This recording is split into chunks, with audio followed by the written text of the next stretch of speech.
Hello students, आप लोग सब ठीक ठाक होंगे। और अभी तक के जो हमारे चैप्टर नंबर 12 के जो 6 लेक्चर्स हो चुके हैं उनको आप लोग देख रहे होंगे, उनको आप समझ रहे होंगे और उनसे आप डिफरेंट पॉइंट्स जो है वो नोट कर रहे होंगे और अच्छा अच्छा सा पढ़ रहे होंगे। ऑलराइट, तो आज हम लोग हैं चैप्टर नंबर 12 के लेक्चर नंबर 7 और इसको दो पार्ट्स में जो है वो हम लोग इसको रिकॉर्ड करेंगे।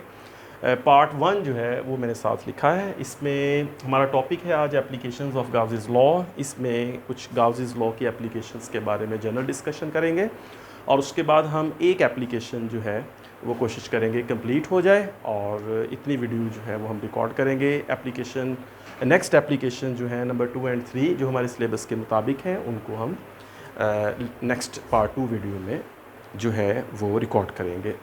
तो जो स्ट्रेट फॉरवर्ड हम चलते हैं एप्लीकेशंस ऑफ गाउसेस लॉ पे। तो जो गाउसेस लॉ है जो हमने लेक्चर नंबर 6 में पढ़ा, गाउसेस लॉ में हमने ये देखा कि गाउसेस लॉ जो है that is applicable and useful for all the surfaces that are closed to find electric flux of that closed surface। अब अगर उस क्लोज सरफेस के अंदर जो है वो चार्ज लाई करता है तो हम उस क्लोज सरफेस का जो इलेक्ट्रिक फ्लक्स है वो कैलकुलेट कर सकते हैं। किसी भी क्लोज सरफेस के बाहर अगर चार्ज होता है तो उसका जो इलेक्ट्रिक फ्लक्स है दैट इज़ ऑलवेज ज़ीरो। इसको हमने जस्ट ये कह देना है। अगर देखेंगे कहीं पर इसको डिस्कस भी करें थोड़ा सा, तो इनसाइड द क्लोज्ड सरफेस हमें हमेशा जो है वो चार्ज लेते हैं गाउसेस लॉ की एप्लीकेशन में।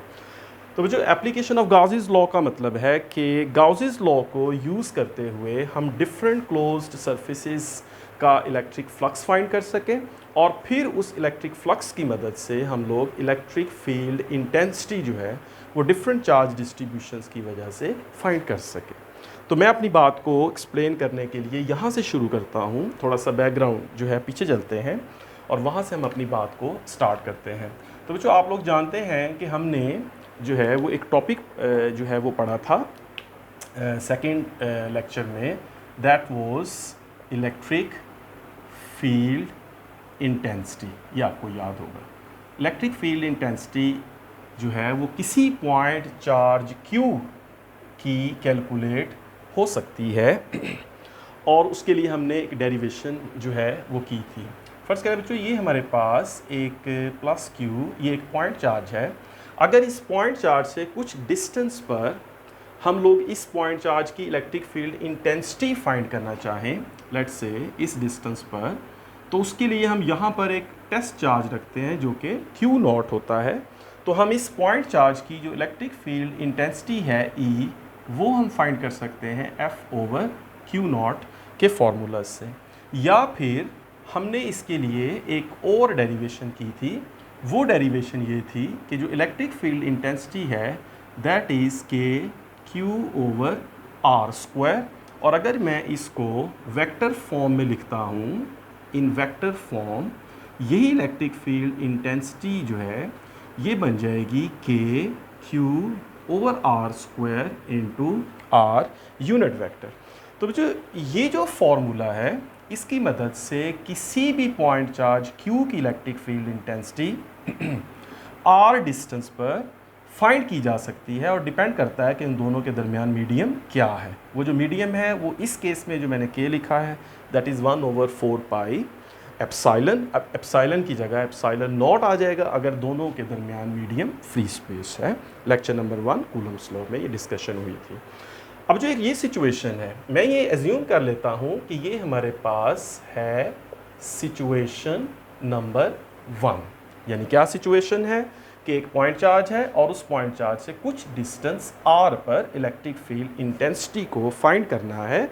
तो कैसे की जाए? तो उसके लिए ये फार्मूला आप लोग मैग्नीट्यूड और ये फार्मूला डायरेक्शन फॉर्म में यूज़ कर सकते हैं। ठीक है बच्चों, इतने पॉइंट को ज़हन में बिठा लें। ठीक है, नोट कर लें अपने पास। हमेशा आप लोग जब भी ये लेक्चर जो है वो आप लोग सुने तो अपने पास कुछ पेपर्स रखें, पेन लें, उसको पॉइंट्स को नोट करें। जहाँ से समझ नहीं आई स्टॉप करें, पीछे जाएं, दोबारा उसको सुने और अच्छी तरह से नोट करें। तो ये आज के लेक्चर का पहला पॉइंट जो मैंने आप लोगों के सामने डिस्कस किया। ऑलराइट, चले जी आगे चलते हैं, बिल्ड करते हैं इस बात को। तो हमारे पास है सिचुएशन 2। सिचुएशन 2 हमारे पास बच्चों ये है कि हमारे पास एक चार्ज डिस्ट्रीब्यूशन है। लेट्स से कि ये हमारे पास एक सरफेस है आर्बिट्रेरी शेप, इस सरफेस के ऊपर चार्ज जो है वो डिस्ट्रीब्यूट है। अब यहाँ पे वर्ड यूनिफॉर्म में यूज़ मतलब कहने लगा था, लेकिन मैं रुक गया क्योंकि इस टाइप की सरफेस के ऊपर चार्ज की डिस्ट्रीब्यूशन यूनिफॉर्म नहीं हो सकती। कुछ ऐसे शार्प बल्ज हैं, टर्न्स हैं, जहाँ पे चार्ज की कॉन्सेंट्रेशन थोड़ी सी चेंज हो जाती है। एनीवे, ये हमारा पॉइंट ऑफ डिस्कशन नहीं है। ये हमारे पास एक सरफेस है जिसके ऊपर चार्ज डिस्ट्रीब्यूटेड है। इस सरफेस से अगर कुछ डिस्टेंस r पर, लेट्स से इस पॉइंट P पर, अगर मैं कहूँ कि इलेक्ट्रिक फील्ड इंटेंसिटी फाइंड करें तो वो कैसे होगी, राइट? ये क्वेश्चन है। क्या इस सिचुएशन में, सिचुएशन नंबर 2 में, ये जो डिस्ट्रीब्यूशन है, चार्ज डिस्ट्रीब्यूशन है, क्या वो इस सिचुएशन के सिमिलर है? अगर सिमिलर है तो क्या इस सिचुएशन में इस्तेमाल होने वाला जो फॉर्मूला है उसको फिर से हम यहाँ पे यूज़ कर सकते हैं या नहीं? ये आप लोग इसको सोचें। ऑलराइट, सोच लें इस बात को। तो बच्चों, आपने सोच लिया, अपने माइंड में एक आंसर भी बना लिया। मैं आपको बताता हूँ कि इसका आंसर है डिपेंड्स। Means, right, depends. क्या डिपेंड्स? डिपेंड बच्चों ये करता है कि अगर ये जो पॉइंट P है जहां आपने इलेक्ट्रिक फील्ड इंटेंसिटी फाइंड करनी है इस सिचुएशन की वजह से, अगर तो वो पॉइंट P जो है वो बहुत ज़्यादा दूर है, या आप यूँ कह लें कि इस पॉइंट P का जो इस चार्ज डिस्ट्रीब्यूशन से ये जो डिस्टेंस है वो इस चार्ज डिस्ट्रीब्यूशन का जो साइज़ है, लेट्स से किसी एक तरफ मैंने R लिया, अगर ये जो स्मॉल r है ये बहुत ज़्यादा है, that is very much greater than r, बहुत ज़्यादा है, तो जो याद रखें उस केस में फिर ये जो चार्ज डिस्ट्रीब्यूशन है ये एक्ट करेगी एज ए पॉइंट चार्ज। और जब ये एक्ट करेगी एज ए पॉइंट चार्ज तो उस वक्त हम ये वाला जो फॉर्मूला है E इज़ इक्वल KQ/R² जो है उसकी मदद से हम इलेक्ट्रिक फील्ड इंटेंसिटी इस पॉइंट पे फाइंड कर सकते हैं। उस केस में ये जितनी भी चार्ज डिस्ट्रीब्यूशन है ये चार्ज ऐड होके ये हमारे पास एज ए Q काम करेगा, और K जो है वो दरमियान में जो भी कूलम्स कांस्टेंट, और R ये वाला डिस्टेंस। ऑलराइट, तो ये वर्ड आप समझे मैंने क्या कहा कि इस चार्ज डिस्ट्रीब्यूशन की वजह से R डिस्टेंस पर इलेक्ट्रिक फील्ड इंटेंसिटी इस फॉर्मूले से फाइंड हो सकती है या नहीं। तो अगर ये जो स्मॉल r है वो इस साइज से, यानी इस शेप से बहुत ज़्यादा है, तो उस केस में इसका आंसर होगा यस। हम लोग इसको जो है इस केस में हम इसका आंसर लिखेंगे कि r is greater than r, इस केस में आंसर होगा यस। लेकिन बच्चों, अगर ये जो पॉइंट P है ये इस चार्ज डिस्ट्रीब्यूशन के क्लोज है, करीब है, तो उस केस में जो है आप कह लें कि when r is almost equals to r और very small, r is comparable to the size और very near to this charge distribution, उस केस में फिर ये जो फॉर्मूला है इसकी मदद से आप लोग इलेक्ट्रिक फील्ड इंटेंसिटी फाइंड नहीं कर सकते। ठीक है बच्चों? अब आप सोच रहे होंगे कि अब क्या किया जाए, कि इस तरह की चार्ज डिस्ट्रीब्यूशन है उसके करीब हमने इलेक्ट्रिक इंटेंसिटी फाइंड करनी है, तो अब इलेक्ट्रिक फील्ड इंटेंसिटी हम किस तरह से फाइंड कर सकते हैं? तो बच्चों, इस सिचुएशन में हम यूज़ करते हैं गाउसेस लॉ। तो मैं ये लिखता हूँ कि if a point P lies near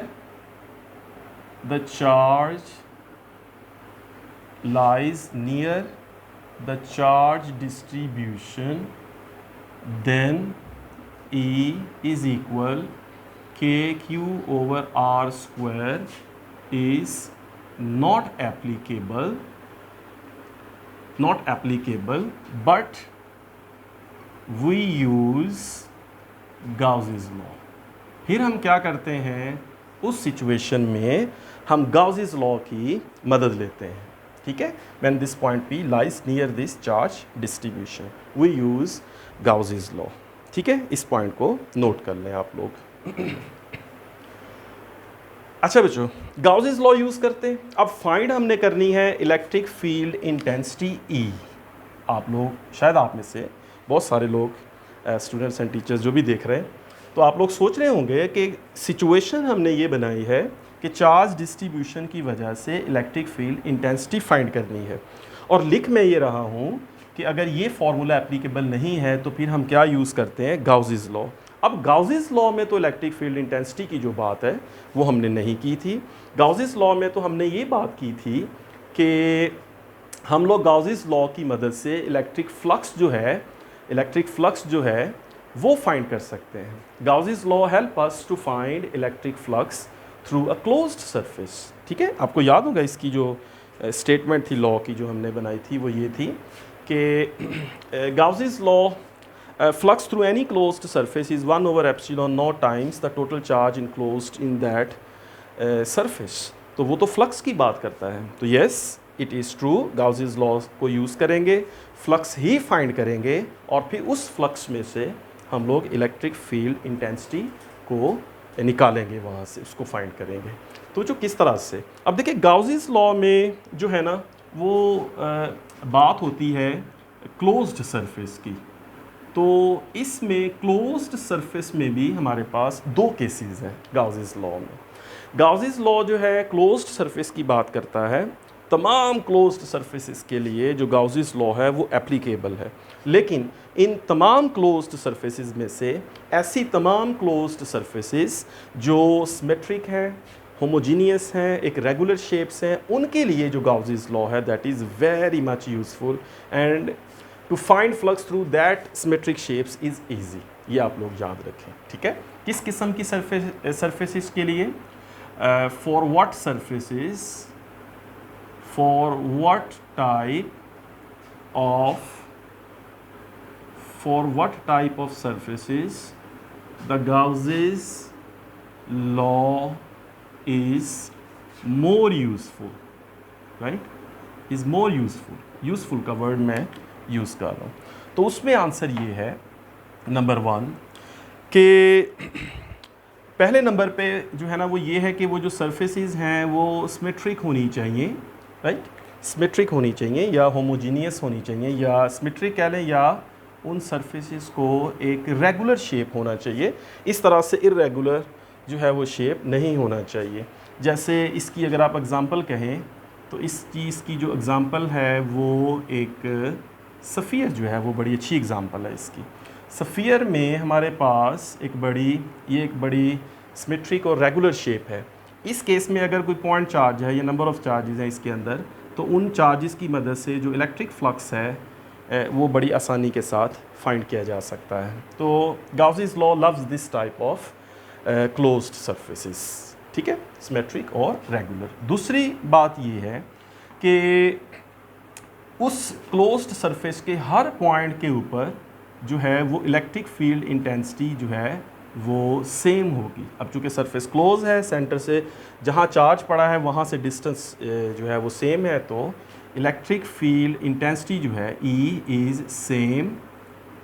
same at all points of the surface। ये भी उसमें गाउसीज लॉ जिन सरफेसेस को पसंद करता है उन सरफेसेस की जो दूसरी प्रॉपर्टी है वो ये है,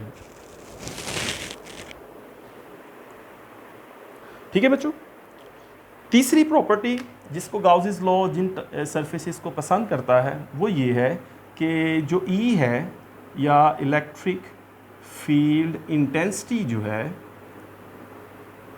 electric field intensity E is either parallel और perpendicular, right, with the surface. वो उस सरफेस के साथ पैरेलल है या परपेंडिकुलर है। जैसे अगर यहाँ से अगर मैं इस चार्ज Q की इलेक्ट्रिक फील्ड लाइन ड्रॉ करूँ तो वो इस सरफेस के साथ परपेंडिकुलर है, 90 एंगल बनाती है। तो Gauss's law, to apply Gauss's law, this type of surface is very much preferred and that is very much useful, ठीक है, उसमें इसको फाइंड कर सकते हैं। तो बच्चों अब जो बात मैं आपसे कह रहा था कि फाइंड तो हमने इलेक्ट्रिक फील्ड इंटेंसिटी करनी है और उसके लिए यूज़ हमने करना है गाउसीज लॉ। तो गाउसीज लॉ को यूज़ करने के लिए, गाउसीज लॉ तो तमाम क्लोज्ड सरफेसेस के लिए एप्लीकेबल है या यूज़फुल है, एप्लीकेबल है। तो फिर लेकिन उनमें से इन सरफेसेस के लिए ज़्यादा यूज़फुल है। तो हम इलेक्ट्रिक फील्ड इंटेंसिटी फाइंड करने के लिए इस तरह की डिस्ट्रीब्यूशन की वजह से ऐसी सरफेसेस को यूज़ करते हैं जो इन प्रॉपर्टीज़ की हों, राइट। तो इस प्रॉपर्टी की वजह से ये काम आसान हो जाएगा, आप ये समझें। ऑलराइट, तो बच्चों अब इस तरह की जो प्रॉपर्टीज़ होती हैं, ये जो प्रॉपर्टीज़ किसी क्लोज्ड सरफेस में हो तो उस क्लोज्ड सरफेस का नाम जो है वो हम रख देते हैं that is Gaussian surface. That surface is called a Gaussian surface. Gauss law से गॉसियन सरफेस प्रोनाउंसिएशन में थोड़ा चेंज हो सकता है। तो गॉसियन सरफेस जो है वो होती है। तो बच्चों गॉसियन सरफेस तक मैं आपको लेके आया हूँ। ये पॉइंट्स मैंने आपके साथ डिस्कस किए हैं कि इलेक्ट्रिक फील्ड इंटेंसिटी फाइंड करनी है पॉइंट चार्ज की मदद से। उसके लिए ये फार्मूला लगेगा। डिस्ट्रीब्यूशन अगर हो जाती है तो फिर ये वाला फार्मूला एप्लीकेबल होगा या नहीं होगा, उसकी दो कंडीशंस मैंने आपको बताई हैं। अगर तो बहुत ज़्यादा डिस्टेंस है तो आराम से ये फार्मूला लग जाएगा, प्रॉब्लम सॉल्व हो जाएगी। अगर ये डिस्टेंस स्मॉल है, ये चार्ज डिस्ट्रीब्यूशन के करीब है, तो फिर हमारे लिए प्रॉब्लम पैदा हो जाएगी कि इसकी इंटेंसिटी कैसे फाइंड करें। यूज़ करेंगे गाउसीज लॉ, वो तमाम सरफेसेस के लिए वैलिड, लेकिन प्रेफर करेंगे कि अगर वो सरफेस इस तरह की हो ताकि हमारे लिए फ्लक्स को कैलकुलेट करना आसान हो, क्योंकि अगर हम फ्लक्स आसानी से कैलकुलेट कर लेंगे तो फिर वहाँ से इलेक्ट्रिक फील्ड इंटेंसिटी भी हम फाइंड कर लेंगे। तो एप्लीकेशन ऑफ गाउसीज लॉ जो है उस पर यही स्टेप है, ई फाइंड करना होता है। तो बच्चों गॉसियन सरफेस आपको समझ आ गई कि वो इस प्रॉपर्टीज़ की होती हैं। तो अब हम स्टार्ट करते हैं अपनी पहली एप्लीकेशन। तो मैं लिखता हूँ एप्लीकेशन नंबर 1। मतलब हमारी बुक में जिसको हम फॉलो कर रहे हैं, जिस स्कीम से हम चल रहे हैं, उसमें 3 एप्लीकेशंस हैं। तो उसमें पहली एप्लीकेशन जो है वो हम डिस्कस करते हैं। मोस्ट प्रोबेबली इसी एप्लीकेशन पर हम को कंप्लीट करेंगे आज की वीडियो में। तो फिर हम नेक्स्ट वीडियो में बात करेंगे। तो बच्चों पहली एप्लीकेशन ये है कि फाइंड, उसके वर्ड्स ये हैं, find electric field intensity at a point P inside a hollow conducting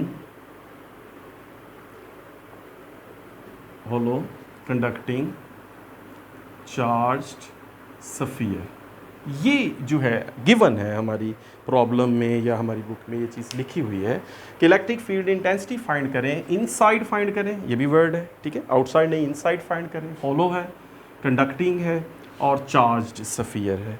तो इन चारों पॉइंट्स को हम देखते हैं। तो ये जो हमारे पास जो है उस गिवन एप्लीकेशन में, ये हमारे पास एक कंडक्टिंग जो है वो सरफेस है, ये एक कंडक्टर है। इस कंडक्टर की इनसाइड हॉलो है और इसके ऊपर पॉजिटिव चार्ज जो है वो यूनिफॉर्मली जो है वो डिस्ट्रीब्यूटेड है। और हमने इलेक्ट्रिक फील्ड इंटेंसिटी फाइंड करनी है इस हॉलो कंडक्टिंग स्फीयर के इनसाइड, राइट, आउटसाइड नहीं करनी। तो इनसाइड जो है वो हमने फाइंड करनी है। तो ये हमारी पहली एप्लीकेशन है।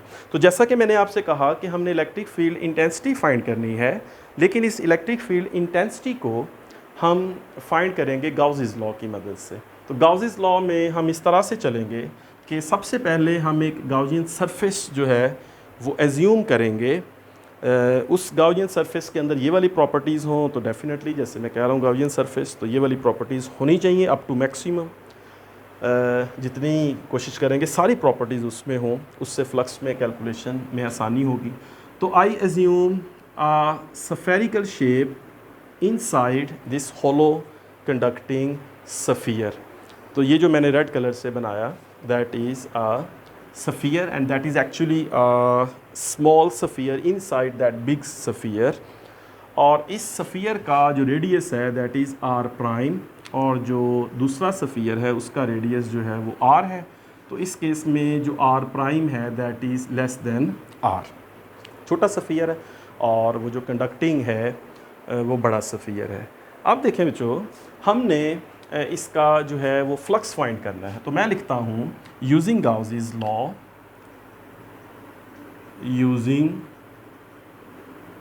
Using Gauss's law electric flux is Q over epsilon naught. ये हमें पता है गाउसीज लॉ से कि इलेक्ट्रिक फ्लक्स जो है that is Q over epsilon not. अब जो देखें इस क्यू का मतलब होता है उस क्लोज्ड सरफेस के अंदर चार्ज। अब जो हमने गाउसियन सरफेस ली है वो ये वाला जो रेड सर्कल्स आप देख रहे हैं, ये गाउसियन सरफेस जो हमने ली है, इस गाउसियन सरफेस का फ्लक्स होगा जो हमने ये मैंने यहाँ पे लिखा है। तो इसके मुताबिक ये जो Q है यहाँ पर जो Q है दैट इज़ ज़ीरो। इस गाउसियन सरफेस का जो इसके अंदर जो चार्ज है वो कोई चार्ज नहीं है इसके अंदर, Q is zero.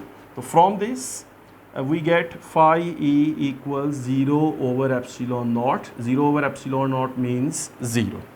So flux of this Gaussian surface is 0. Alright बच्चों, तो फ्लक्स 0 आ गया यहाँ से। ऑल्सो हमें ये भी पता है इस बात का, ये हमने इलेक्ट्रिक फ्लक्स में पढ़ा था कि फ्लक्स जो है that is electric field lines passing through a surface perpendicular through a surface, तो वो था E dot A given. Also flux is E dot A and that is equals to 0. So E dot A equals to 0. Product of E and A is 0. When product of two physical quantities is 0, it means one of them is 0. E dot A 0 means कि either E is 0 or A is 0, right?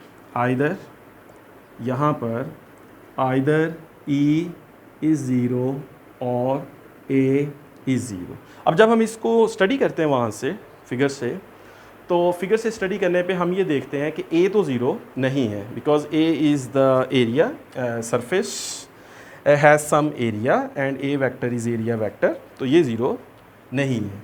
तो यहाँ पर A जो है वो 0 नहीं है। So what is 0? So it means E is 0.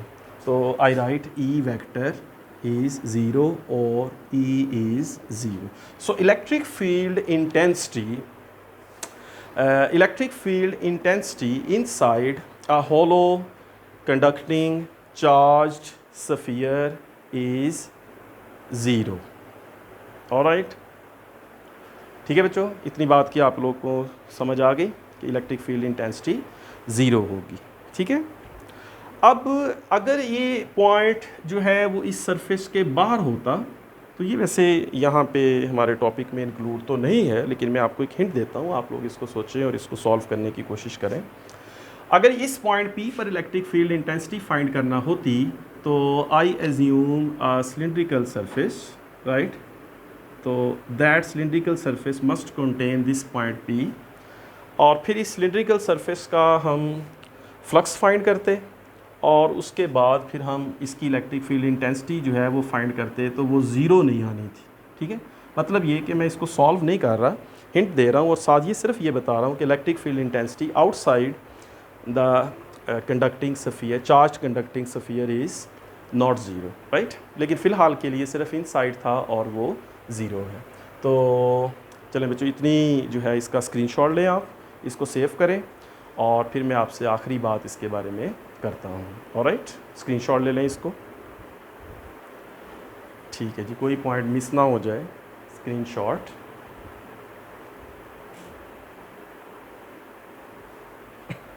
अच्छा बच्चों, इसी चीज़ को एक और अंदाज में मैं आपको जो है वो डिस्कस करता हूँ लास्ट पर, लेक्चर के लास्ट पर। देखिए बच्चों, इस पॉइंट में हम लोग ये पढ़ के आए हैं कूलम्स लॉ से। कूलम्स लॉ से हमने एक चीज़ पढ़ी है, और वो ये है कि अगर हमारे पास 2 पॉइंट चार्जेस हों, let's say point charge Q1 and Q2 and they are separated by some distance r, इन दोनों पॉइंट चार्जेस के दरमियान जो इलेक्ट्रिक फोर्स है, अगर उसको कैलकुलेट करना पड़े या करना होगा, तो हम लिखेंगे 1/4 pi epsilon naught epsilon r Q1 Q2 over r square. इस एप्सिलॉन r का मतलब है कि इन दोनों चार्जेस के दरमियान एक मीडियम जो है वो मौजूद है। ठीक है, ये मैं डिस्कस कर रहा हूँ वहीं से आपको बताने के लिए एक पॉइंट। देखिए बच्चों, अब आपने एक इन्फॉर्मेशन जो है वो याद रखनी है। अब यहाँ पर मैं एक इन्फॉर्मेशन लिख रहा हूँ। इन्फॉर्मेशन बच्चों ये है कि अगर इन दोनों पॉइंट चार्जेस के दरमियान वैक्यूम हो, तो उसके लिए जो एप्सिलॉन आर की वैल्यू है वो 1 होती है, ठीक है। Relative permittivity is 1। ये मैं क्यों लिख रहा हूँ, क्योंकि एप्सिलॉन आर की वजह से ये जो इलेक्ट्रिक फोर्स है दोनों पॉइंट चार्जेस के दरमियान उस पर अफेक्ट होता है, इस वजह से मैं ये बात मेंशन कर रहा हूँ। If it is vacuum between 2 points then epsilon R is 1। For insulator, अगर हमारे पास कोई इंसुलेटर है तो एप्सिलॉन आर जो है दैट इज़ ग्रेटर देन 1, इसकी जो वैल्यू है 1 से बड़ी है, 2, 3, 5, 7, 10 वट एवर डिपेंड्स। अगर ये एक कंडक्टर है दोनों पॉइंट्स के दरमियान तो उसका एप्सिलॉन आर इन्फिनिट होता है। Conductor has a great effect, it reduces electric force between 2 point charges up to maximum infinity, right. अब अगर इन्फिनिट वैल्यू में यहाँ यूज़ करता हूँ तो फिर जो इलेक्ट्रिक फोर्स है इन दोनों के दरमियान वो देखते हैं क्या होती है। तो एप्सिलॉन आर जो है यहाँ पर आप देखें कि वो यहाँ आ रहा है डिनोमिनेटर में, ठीक है। बाकी सारे नंबर जो है उसको मैं लिख लेता हूँ कि वो एक नंबर है और ये डिनोमिनेटर में आएंगे। Now you can find something R infinity, that number goes to 0, ठीक है। So that goes to 0, it means electric force has now become 0, electric force becomes 0। This is very important. देखिए बच्चों, 2 point charges के दरमियान अगर एक conductor आ जाता है तो उनके दरमियान जो फोर्स है वो 0 हो जाती है। बिल्कुल यही सिचुएशन एप्लीकेबल है अगर ये पॉइंट चार्ज है और इस पॉइंट चार्ज से हमने कुछ डिस्टेंस r पर इलेक्ट्रिक फील्ड इंटेंसिटी फाइंड करते हैं E, जो कि 1/4 pi epsilon naught epsilon R Q over r square होगा। तो यहाँ पर भी अगर एप्सिलॉन r जो है अगर इसकी वैल्यू इन्फिनिट हो जाए तो यहाँ पर भी आप देखेंगे कि इलेक्ट्रिक फील्ड इंटेंसिटी की जो वैल्यू है वो 0 हो जाती है। व्हाट इट मीन्स कि मैं इस पॉइंट को यहाँ पे क्यों डिस्कस कर रहा हूँ। देखिए बच्चों, हमारे पास सिचुएशन ये थी कि ये हमारे पास एक कंडक्टिंग सरफेस है, इसके इस तरफ जो है ये पॉजिटिव चार्ज है और इस तरफ हमने पॉइंट P लेना है। अब आप इस सिचुएशन और इस सिचुएशन को देखिए, पॉइंट चार्ज Q से R डिस्टेंस पर इलेक्ट्रिक फील्ड इंटेंसिटी 0 हो गई अगर इन दोनों E और P के दरमियान जो मीडियम है वो अगर कंडक्टर है, ठीक है बच्चों। इस सिचुएशन को यहाँ पे देखिए, ये पॉजिटिव चार्जेस हैं यूनिफॉर्मली डिस्ट्रीब्यूटेड, ये पॉइंट P है जहाँ पर आपने इंटेंसिटी फाइंड करनी है और ये बीच में जो है ये कंडक्टर है। अब कंडक्टर के आने की वजह से दोनों जो है आप देख सकते हैं कि जो इंटेंसिटी है वो क्या होनी चाहिए, इट मस्ट बी 0, ऑलराइट। तो इंटेंसिटी जो है वो इसकी 0 हो जाएगी। तो बच्चों, इस लॉजिक से भी हम इस सिचुएशन को जस्टिफाई कर सकते हैं। तो ये आपके समझने के लिए इसको आप याद रखिएगा। तो ये जो हमने इस लेक्चर में जो है इसमें कंक्लूड किया कि गाउसेस लॉ की जो एप्लीकेशंस हैं उसमें किस तरह से हम प्रॉब्लम्स को सॉल्व करेंगे और किस तरह से हम यहाँ पहुँचेंगे कि ई कैसे फाइंड करना है, ये मैंने आपके साथ डिस्कस किया। स्क्रीनशॉट ले लें, वैसे भी अब इसको मैं रेस तो नहीं कर रहा, तो आप लोग इसको गौर से देखें, अच्छी तरह से इस वीडियो को अंडरस्टैंड करें और आई होप कि आपको इसके बारे में बहुत सारे क्वेश्चंस आपके जहन में आए होंगे और आप ज़रूर वो क्वेश्चंस कमेंट्स में लिखेंगे, मैं पढ़ूँगा, डेफिनेटली मैं उसको आंसर करूँगा। तो नेक्स्ट वीडियो होगी part 2 of lecture number 7। Till then take care, bye bye.